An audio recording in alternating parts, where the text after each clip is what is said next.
You know, you can't help but notice lately that the universe actually does exist. Pretty neat, right? But why?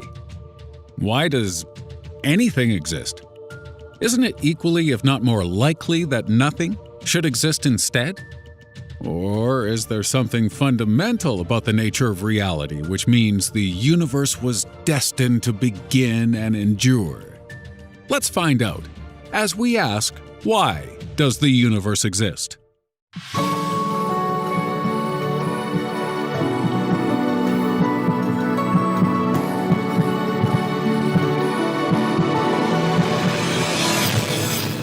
Starting at number 5.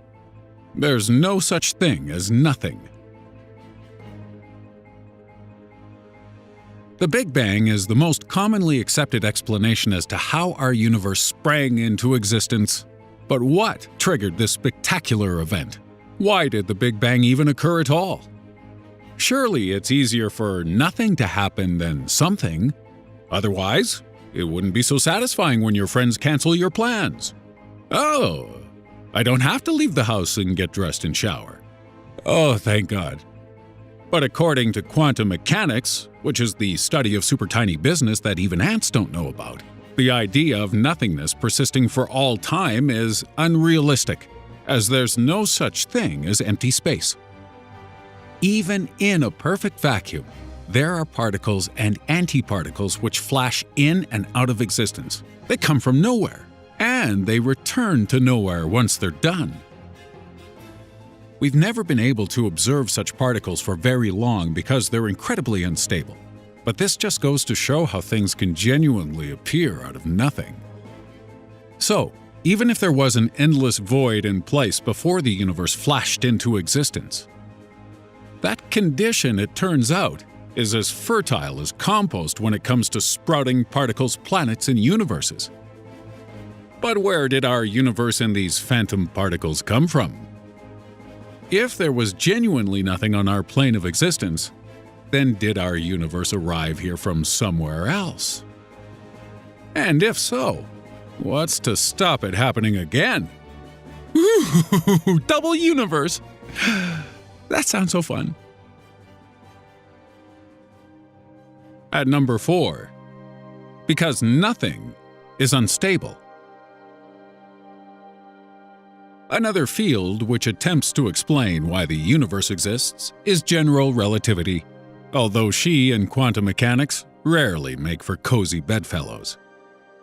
Scientists have struggled to reconcile these two for a long time. But when it's general relativity's birthday and quantum mechanics puts out, we end up with some interesting ideas. Stephen Hawking discovered as much when he tried to describe black holes by applying quantum theory to the smallest scale of space. Hawking found that space is unstable, and rather than being a smooth, uniform void, empty space and time eventually actually starts to froth bubbles like a dog with a mouthful of dish soap. These bubbles of space-time form spontaneously out of nothing, just like those weird particles we mentioned. And we think a similar bubble may have formed out of nothing to create our entire universe. But if that's true, then why haven't more bubbles formed since? And isn't it a bit of a leap to go from a tiny quantum bubble in space-time to a gargantuan universe of 1 trillion galaxies? That's some weight gain, pal. So how does that work? At 3, because of cosmic inflation. Inflation theory claims that in the fraction of a second after the Big Bang occurred, the quantum bubble of space-time which created our universe did so by expanding at an incredible rate of speed. At no time at all, this bubble went from being smaller than an atom's nucleus to the size of a grain of sand.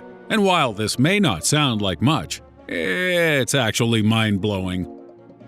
A nucleus is typically 10,000 times smaller than an atom. And if anything were to increase by that much, you'd sure as heck know about it.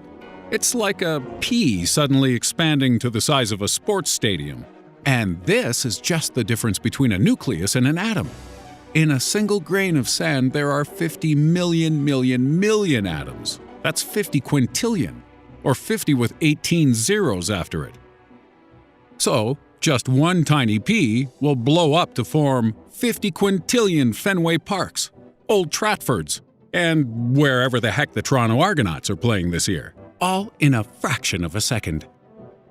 This rapid expansion fits in with our current understanding of the Big Bang, but it also tells us some more interesting things. It explains why the universe's cosmic radiation background is so neat and uniform, and it tells us our universe is flat.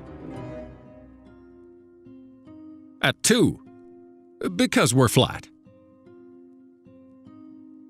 Our universe's space-time is theorized to exist in one of 3 different forms: flat as a pancake, curved outwards like this banana, or it curves inwards like this other banana. Based on calculations made according to inflation theory, we think we know the answer. It's flat. And this conclusion is crucial if our other theories about the universe are to hold up. Many of the ideas we've spoken of are only possible in a flat universe, as its rapid expansion would have required a heck of a lot of energy. But in the flat universe model, this energy comes from the gravitational forces of the matter within it. In a curved universe, there would have been an imbalance, and inflation wouldn't have been possible. But a flat universe has the balance required to allow a tiny quantum space-time bubble to inflate all the way to our fancy-pants universe with stars, planets, life, and that subway on the corner nobody goes to because it smells like a wet dog. And by the way, remember when we asked if these space bubbles had formed more than once? Well, Stanford's Andre Lind says they have, and that this may be the key to how the multiverse exists. And at number 1, the Perpetual Creation. When we think about a time before our universe existed, we tend to imagine endless space, with reality just waiting for our universe to fill it, like an understuffed burrito. But this is a very universe-centric viewpoint, because according to Andre Lind, these bubbles have been expanding and creating universes for all time. And they'll continue to do so forever. Our universe is surrounded by empty space, and in this space, more bubbles form, with each capable of creating another universe vastly different to our own.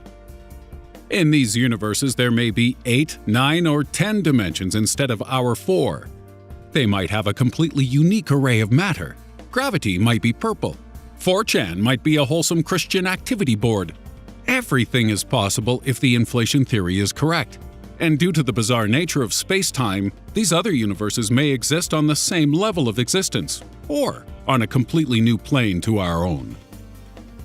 So, to return to the question we asked at the beginning, it seems the universe exists because of 2 basic principles: that something can erupt from nothing, and that given an infinite amount of time, space, or both, everything that can happen will happen.